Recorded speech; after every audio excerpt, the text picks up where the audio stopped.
no creemos lo que predicamos. Ese es el problema de los cristianos, número uno.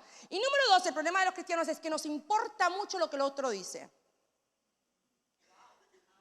Nos importa mucho. ¿Por qué yo no hablaba anteriormente del manto? ¿Por qué nunca lo ponía? ¿Por qué nunca lo publicaba? Porque ¿qué iban a decir? No usted, mi familia. ¿Qué iban a decir mis hermanos? ¿Quién se volvió? Esta sí que se volvió loca. Esta voló, abuela, voló. Se la sabe, ¿eh? Pero llega un punto en tu vida cuando vos te das cuenta que hay revelaciones que no son para todos. Y que cuando tú, when you grasp onto them, cuando tú te agarras a ella, tiene efectos en las cosas de tu diario vivir que ya llega un punto que no te importa lo que otro diga. Decirle que está al tuyo, no me importa. Si a mí me da resultado, lo voy a seguir haciendo. Muchas personas hablan de la oración, pero no todos han podido experimentar la riqueza del ministerio de oración. Por eso es que están más llenos los cultos de profetas que los cultos de intercesión. Claro, supongamos que decimos, este lunes con nosotros está el profeta Ronnie Oliveira. Lo nombro porque es mi amigo. O sea, Ronnie Oliveira está con nosotros. Se llena la casa. Pero digamos que este lunes hay culto de oración. Nadie viene porque no has experimentado la riqueza, el poder que hay en la oración. Y quizás también llega un momento que vos estás confundido qué es la oración. ¿Usted quiere saber qué es una de las tantas preguntas que yo le hago a todos los oradores cuando estamos en el VIP? ¿Quiere ser chusma? Sí, muy bien. Le hago muchas preguntas, demasiadas preguntas, y muchas no son las que usted piensa que yo le hago demasiadas. Pero sí le hago esta pregunta. ¿Cómo es tu devocional? ¿Cómo es tu momento de oración? Porque a veces nosotros decimos, oran a las 3 de la mañana y hasta las 6 están arrodillados orando, y a nosotros nos crean una falsa expectativa de lo que nosotros podríamos hacer, ¿verdad? Como diciendo, yo nunca podría hacer eso, yo me duermo a la hora. Y resulta que cada uno tiene un sistema de oración. La oración efectiva es la oración sistemática. ¿Qué es la oración sistemática? La oración sistemática es la que vos pones en un sistema. Tenés que ponerte un horario, un lugar y un tema. Entonces ahí no te quedas sin qué hablar. No te quedas sin qué presentar. Tenés que saber cuál es. O sea, si yo te digo, mira, vos tenés todas las licenciadas para ser un abogado en este día. Te vas a presentar a la corte de Elizabeth y vas a pelear este tema. Vos vas a estar ahí y no vas a saber qué tema peleas, no vas a saber qué pedir, qué petición, con quién hablar. Pero cuando yo te entrego la información, es decir, este es el tema que vas a pelear, este es el tema que vas a presentar, este es el argumento que vos tenés, vos podés estar horas hablando con el rey, con el juez, ¿verdad? Entonces, cuando nosotros desarrollamos no una vida de rezo, ¿por qué nos cansamos en oración? Porque rezamos. Rezamos, repetimos siempre lo mismo, rezamos, pero la verdadera oración que el Padre nos enseña es una oración sistemática, una oración que tiene un sistema, tiene un lugar, tiene una hora y tiene un tema. Yo que usted me grabaría eso, un lugar, una hora, un tema. Hechos capítulo 3 versículo 1 muestra el poder de una vida de oración sistemática. Es donde Pedro y Juan subieron juntos al templo a la hora del desayuno.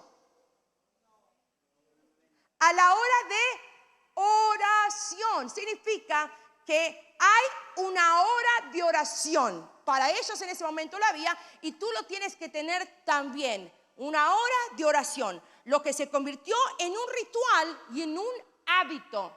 ¿Por qué a ti no te dicen o no te molestan o nadie te interrumpe cuando es la hora de entrar al trabajo? ¿A qué hora entras al trabajo?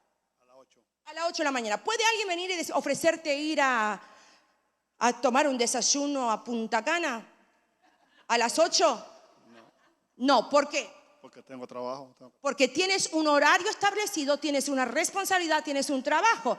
El tema está que muchos de nosotros, yo ahora me excluyo, porque ahora sí lo tengo. Anteriormente te diría muchos de nosotros, no, pero muchos de ustedes no tienen una hora de oración. Es más, creo que la única hora de oración tienen los 5 minutos los domingos a la tarde aquí. Esa es la única hora de oración. Ay, pero yo hablo todo el día con el Padre. Tienes razón, yo hablo todo el día con Facundo, pero no siempre soy íntima todo el día con Facundo. ¿Están conmigo? Yo hablo todo el día, lo bombardeo con textos todo el día. Soy una tóxica. Tóxica. Pero el momento de intimidad lo señalamos, lo postulamos, nos tomamos el tiempo. Amor, ¿qué vas a hacer? ¿Cómo nos arreglamos? ¿Quién va a cuidar a los chicos? ¿Qué alta va a estar la música? Lucas, acompáñame, Lucas capítulo 9, versículo 28. Muy rápido y furioso. Y aconteció, Lucas 9, 28, y aconteció como 8 días después de estas palabras, que tomó Pedro y Juan y Jacobo y subió al monte a orar. Lucas 9, 28. ¿Lo tienes? Y aconteció como 8 días después de estas palabras, que tomó a Pedro, a Juan y a Jacobo y subió al monte a orar. Y entre tanto que oraba, la apariencia de su rostro se hizo otra, y su vestido blanco y resplandeciente. Y Pedro y los que estaban con él estaban cargados de sueño. Y como despertaron, vieron su majestad y aquellos 2 varones que estaban con él. Hay algo interesante que en los 3 evangelios nos describen este momento completamente diferente. Mateo, Marcos y Lucas lo narran de 3 formas diferentes. Por ejemplo, Mateo, en Mateo capítulo 17, versículo 2, describe la apariencia del Señor así: resplandeció su rostro como el sol. Eso es como Mateo lo describe. Mientras que Marco no menciona absolutamente nada la faz del Señor, la cara del Señor, sino que habla de sus ropas, y sus vestidos se volvieron resplandecientes, muy blancos como la nieve, tanto que ningún lavador en la tierra lo puede hacer tan blancos. Entonces, Mateo habla de su rostro, Marco está hablando de su ropa, más o menos como cuando termina el culto el domingo y nos juntamos en la parte de atrás y decimos, ¿cómo estuvo el culto? Uno va a decir, estuvo poderoso, la adoración estuvo tremenda, y otro va a decir, no, la adoración no estuvo tremenda, estuvo tremenda la palabra. Cada cual va a nombrar lo que le llamó la atención o lo que lo ministró. Pero Lucas, a su vez, cuenta detalles que ni Mateo ni Marcos mencionan. Y escucha lo que Lucas dice. El Señor subió al monte a orar, un lugar. Nombra un lugar. Su rostro cambió entre tanto que oraba. Su rostro cambió después de orar, antes de orar. Cuando, mientras, Lucas te lo está describiendo, su rostro cambió mientras oraba. Su rostro cambió entre tanto que oraba. Los discípulos estaban cargados de sueños durante la, escucha esto, transfiguración del Señor. Cuando tú entras en una oración sistemática, cuando tú pones o practicas una oración intencional. Alguien grite para despertar a su vecino, intencional. Tiene que ser intencional. No es que me voy a dormir y digo, Padre, Señor, gracias por este día, perdóname si te ofendí en algo, Señor, guárdame que no sueñe con la suegra. No. Tu oración tiene que ser intencional. Mientras él subía al monte en la hora de la oración, algo sucedía, y yo quiero que vos entiendas que cuando tú te conviertes en alguien de alguien que reza, a una persona que desarrolla una oración sistemática, una oración intencional, tu rostro no queda igual. No me entendiste. Hay una transfiguración en ti. Es imposible que vos subas a un momento de oración intencional y que vuelvas con la misma cara y que vuelvas con la misma vestimenta. Si la vestimenta era de duelo, no puedes volver con la vestimenta de duelo. Hay algo que al principio de nuestro llamado, hablábamos con Facundo, que cada vez que nosotros veníamos de nuestro momento de oración o nuestro momento de culto o lo que sea, que a nosotros, a nuestros hijos les decíamos, acabo de venir de hablar con el Señor, o acabo de venir de orar, o acabo de venir a ayunar, o acabo de venir al culto, no nos podían ver enojados. No nos podían ver sin paciencia. No nos podían ver furiosos. Porque ¿qué clase de testimonio le doy a mis hijos si yo les digo, estoy orando en el cuarto 3 horas? Ustedes las madres dicen que duermen 2 horas y 1 hora, yo lo hice tranquilas. Estoy orando 3 horas y cuando salimos para agarrarnos con medio mundo. ¿Qué testimonio estamos dando a nuestros hijos cuando les decimos, estuve en un momento de intimidad, pero salió el chupacabra? Tiene que haber el reflejo de una transfiguración en nosotros. Y te voy a nombrar 3 personas que fueron transformadas en el momento de orar. Esto es nada más la introducción y vamos a cerrar con decretos. El primer ejemplo es el ejemplo de Moisés. Cuando Moisés bajó del monte después de estar 40 días en la presencia de Dios y se presentó delante del pueblo, los israelitas vinieron a Moisés. Y Éxodo 34:30 dice, he aquí, la tez de su rostro era resplandeciente. Moisés mismo no se había dado cuenta de ello. Quizás tú no te das cuenta, pero los demás tienen que darse cuenta que hay un cambio en ti. Estaban tan impresionados por la santidad y la gloria de Dios que en ningún momento pensó en sí mismo, ni tenía interés alguno en mirarse en el espejo o poner su propia persona en el centro de la atención. La Biblia relata que no sabía él que su tez resplandecía después que hubo hablado con Dios.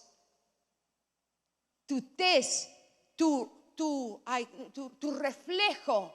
Ese reflejo. Usted no vio cuando alguien está pasando o pasa por oración y está cargado y está desanimado y está cansado después de un momento de intercesión, literalmente su rostro cambia. Claro, tiene que cambiar y esas cosas pasan. Número 2, el ejemplo de Ana. Primera de Samuel, capítulo 1, versículo 10. Ana, la madre de Samuel, también vivió un cambio tremendo. Entró a la presencia de Dios siendo una mujer amargada. Y eso que no era suegra, imagínense si era suegra. Amargada, frustrada y sumamente triste. Y oró largamente delante de Jehová y derramó su alma delante de Jehová. Pero cuando después partió a su casa aliviada, ya no estaba triste su semblante. Y eso lo dice Primera de Samuel, capítulo 1, versículo 10 al 18. Te narra esa historia, que después de presentarse en el templo por largas horas, por favor, un domingo a la tarde cuando vaya a visitar a su familia, no vaya con cara de amargado a decirle que salió de CFA. Por favor,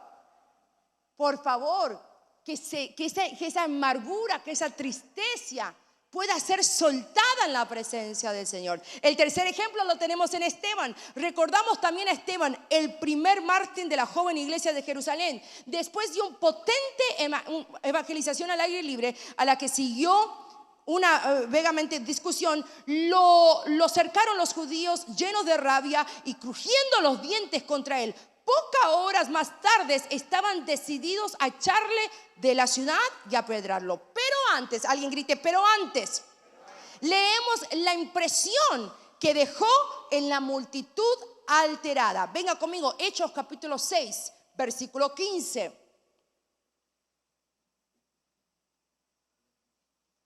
Hechos, el pastor Facundo está hablando mucho sobre el libro del Hechos, así que usted lo tendría que tener señalado allí. Hechos capítulo 6, dicho sea de paso, en la parte de atrás, hoy llegaron señaladores nuevos. Hechos capítulo 6, versículo 15. ¿Lo tienes? Todos los que estaban sentados en el concilio, al fijar los ojos en él, vieron su rostro como el rostro de un ángel.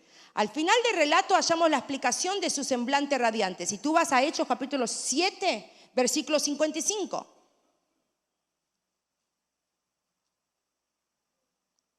¿Lo tienes? Pero Esteban, lleno del Espíritu Santo, puesto los ojos en el cielo, vio la gloria de Dios y a Jesús que estaba a la diestra de Dios.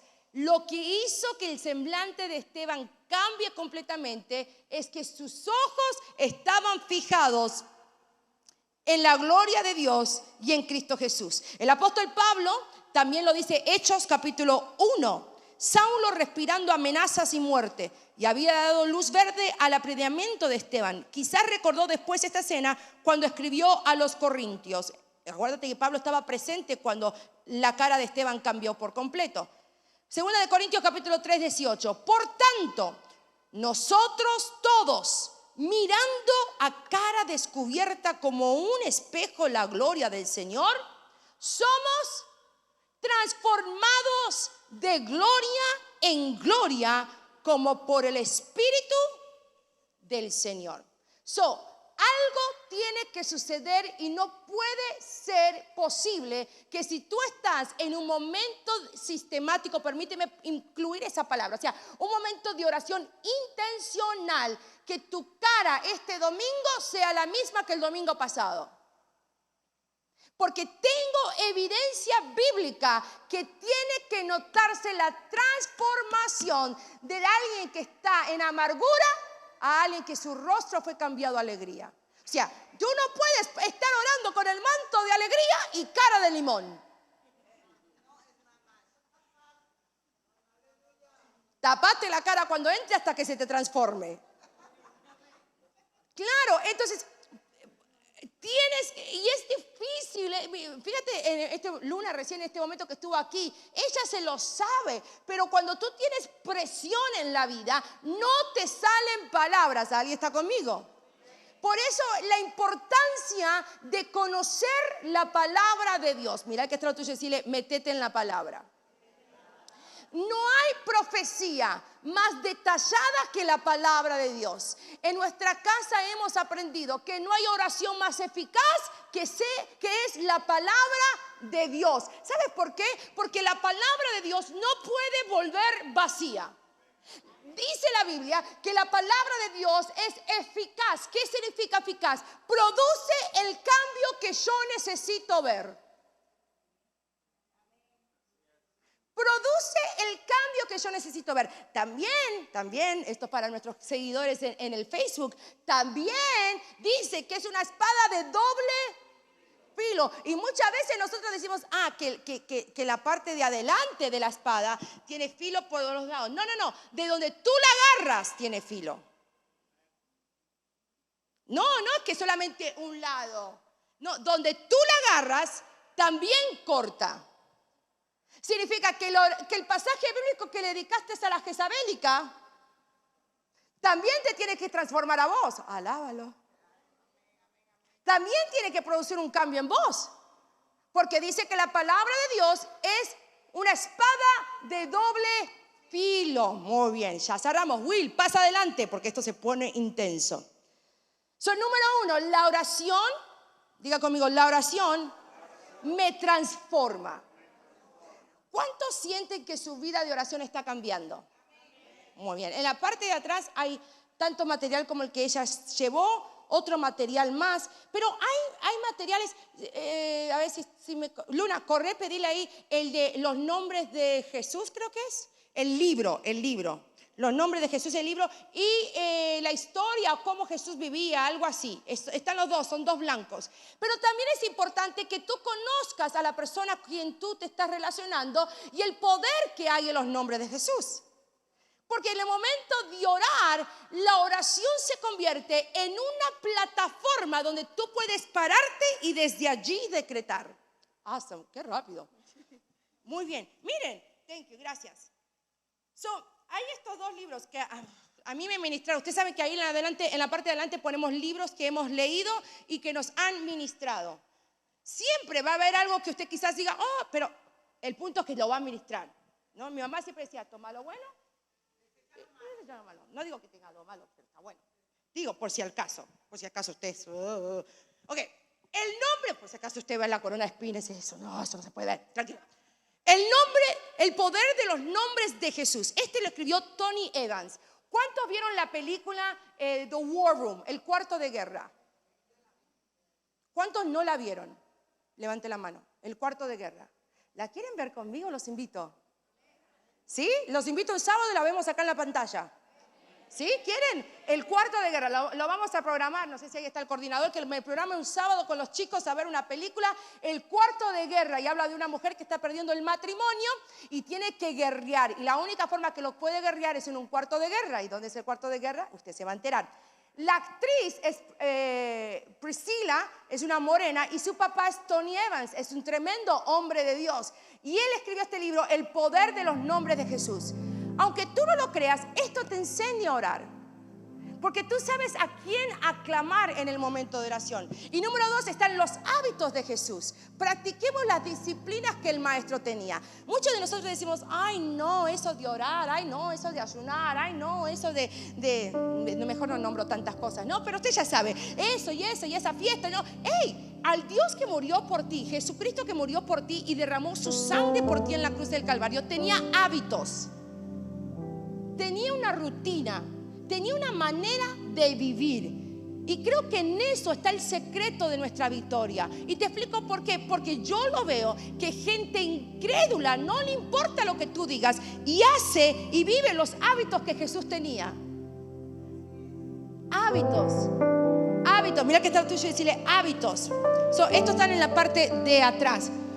¿Y por qué te cuento esto? Porque he aprendido que una vez que yo aprendo a orar y una vez que yo aprendo a apartar mi tiempo por Dios. ¿Le puedo contar un chisme romántico?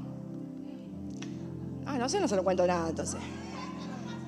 El otro día, gracias, tenía unas ganas de contarlo. El otro día estábamos ahí con Facundo, ahí, ¿no? Charlando así, tenía un momento que no sé cuánto. Entonces saqué un par de preguntas que un día le voy a hacer a los diáconos, porque a ellos les encanta cuando yo le hago preguntas a las parejas. Entonces le encontré unas preguntas espectaculares. Sí, me dice, a ver, haceme una. Y le pregunté esta. Le hice, ¿qué hábito tengo yo que a ti te vuelve loco?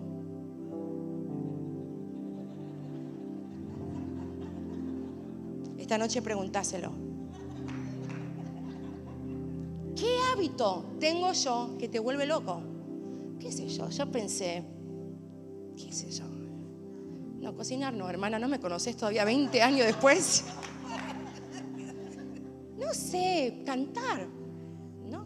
Aunque nunca en la vida le canté, pero cantar, ¿qué? ¿No? ¿Qué será? ¿Qué hábito? ¿No? Sí, quiero saber qué hábito tengo. Y entonces, ¿qué hábito tengo yo que te vuelve loco? El despertarte temprano. ¿Cómo el despertarme temprano? Sí, dice, porque vos te podrías quedar tarde. Vos te podrías levantar a las 9, a las 10.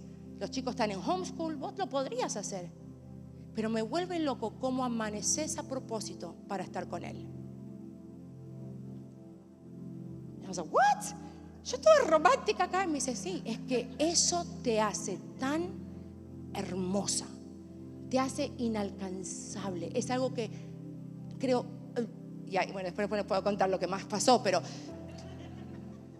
Y a mí me sorprendió porque yo pensé que nadie lo veía, Jacob. Yo pensé que era algo que lo estaba haciendo para mí.